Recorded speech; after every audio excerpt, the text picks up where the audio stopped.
कीजिए कि √2 एक अपरिमेय संख्या है। हम लिखेंगे इसका विरोध, उल्टा लिखेंगे। क्या लिखेंगे? मैं लिखूंगा माना √2 एक परिमेय संख्या है। क्या लिखूंगा? परिमेय संख्या है, अतः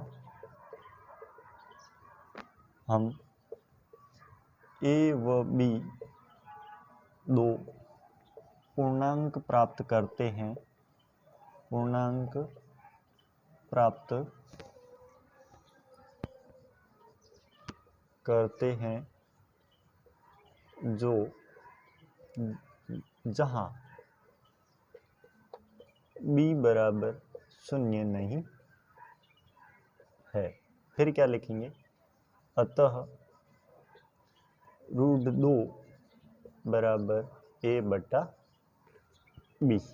b का पक्षांतरण कर लो इधर, तो हो जाएगा √2b बराबर a। फिर लिखेंगे दोनों पक्षों में वर्ग करने पर, दोनों पक्षों में वर्ग करने पर, जब मैं दोनों पक्षों में वर्ग करूंगा, √2b का स्क्वायर बराबर a का स्क्वायर, √2 का स्क्वायर करेंगे आ जाएगा 2, b का स्क्वायर करेंगे आ जाएगा b स्क्वायर बराबर a स्क्वायर।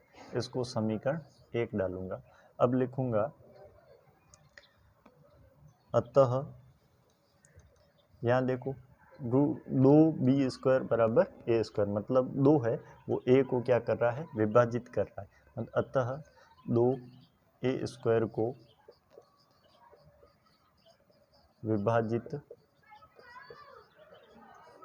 करता है। फिर हमारी प्रमेय क्या कहती है? प्रमेय 1.3, कौन सी? 1.3 के अनुसार यदि कोई पूर्णांक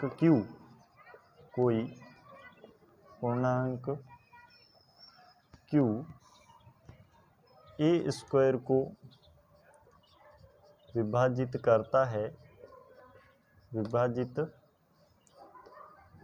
करता है तो q a को भी विभाजित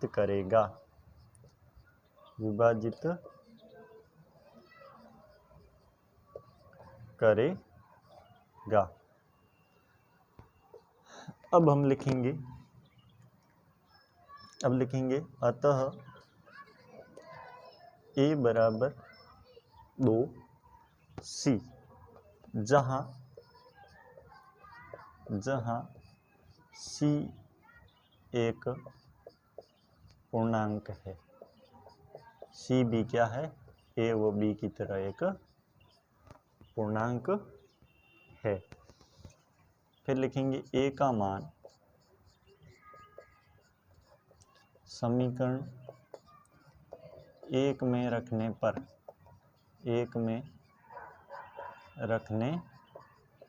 जब मैं इधर a का मान 2c है, ये समीकरण 1 में रखूंगा इधर, तो क्या होगा?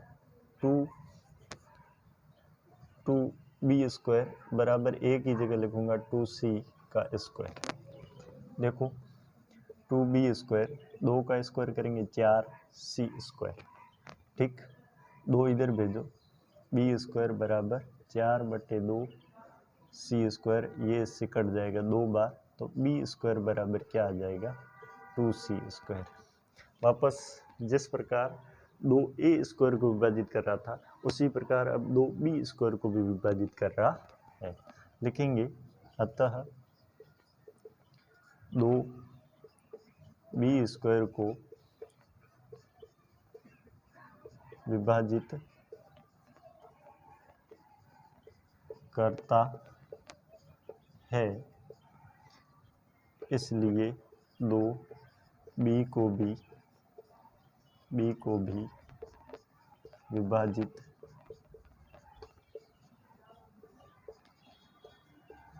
करेगा। ये समीकरण नंबर थी हमारी दूसरी। हम लिखेंगे समीकरण 1 व 2 से हमें ज्ञात होता है कि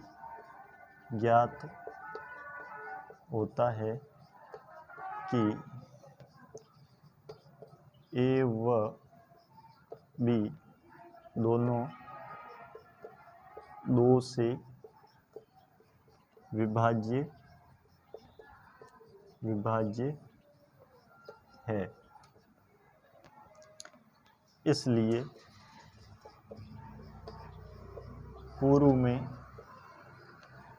में की गई कल्पना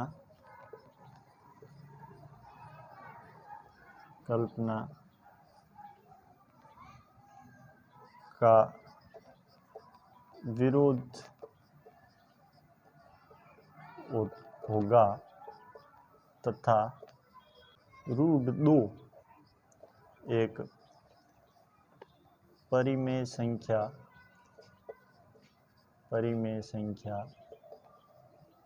न होकर एक अपरिमेय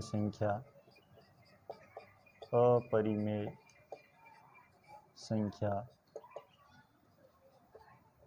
होगी।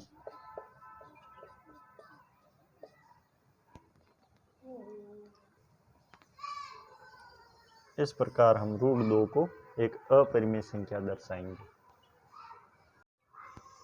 सिद्ध कीजिए कि √5 एक अपरिमेय संख्या है। हम इसके विपरीत इसका उल्टा मानेंगे और कहेंगे कि √5 एक परिमेय संख्या है। क्या लिखूंगा? मैं लिखूंगा माना √5 एक परिमेय संख्या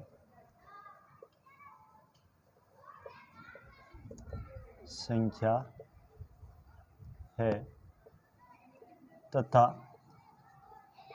हम ए व बी दो पूर्णांक प्राप्त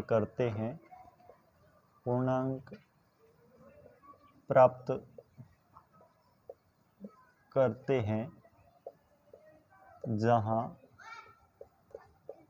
b not equal to 0, b का मान क्या नहीं है? 0 नहीं है। तब और इसके साथ लिख देंगे तथा a व b अविभाज्य संख्या है। अविभाज्य संख्याएं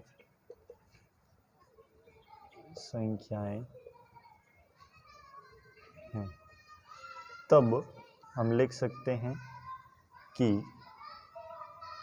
√5 बराबर a बटा b। b को मैं इधर पक्षांतरण कर लेता हूँ तो √5 b इजिकल टू a लिखूंगा। दोनों पक्षों में वर्ग करने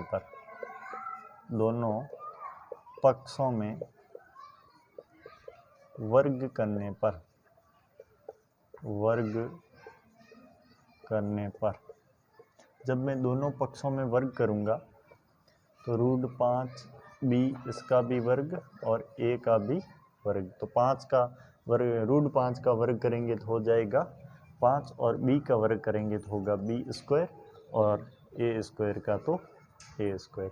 जब इस प्रकार प्राप्त होता है तो हम कहेंगे अतः 5 a² को विभाजित करता है। अब इस अध्याय की प्रमेय 1.3 ये कहती है कि जब कोई संख्या q किसी a² को विभाजित करती है तो वही संख्या q a को भी विभाजित करेगी। प्रमेय 1.3 से हम कह सकते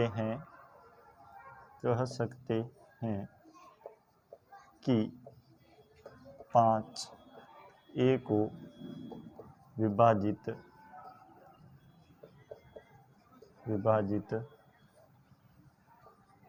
करेगा। 5 किसको विभाजित करेगा?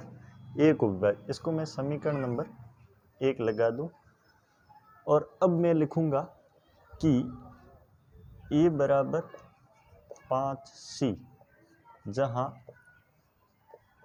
c एक पूर्णांक है। 5c क्यों लिखा? क्योंकि 1 5 से क्या है, 5 1 को क्या करता है? विभाजित करता है। अब देखो ए की जगह मैं क्या लिख दूंगा समीकरण 1 में, समीकरण 1 से ए की जगह मैं लिख दूंगा 5c, 5b² बराबर 5c का स्क्वायर। क्या हो जाएगा?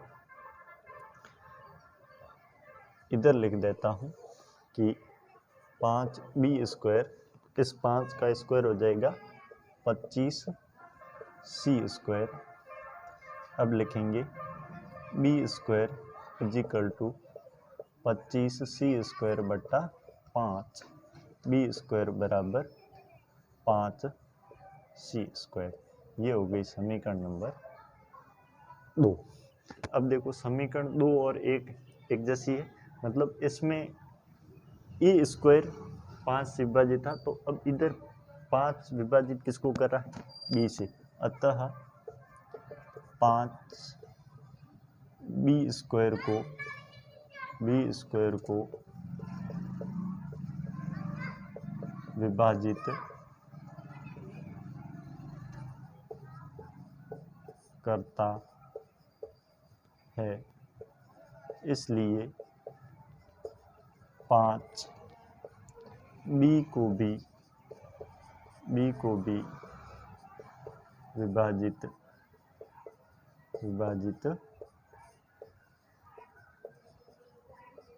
करेगा। ठीक, इसके बाद हम यहाँ लिखेंगे कि समीकरण 1 व 2 से, समीकरण 1 व 2 से प्राप्त होता है कि ए व बी 5 से विभाज्य है, तब ए व बी अभाज्य संख्याएं नहीं होगी।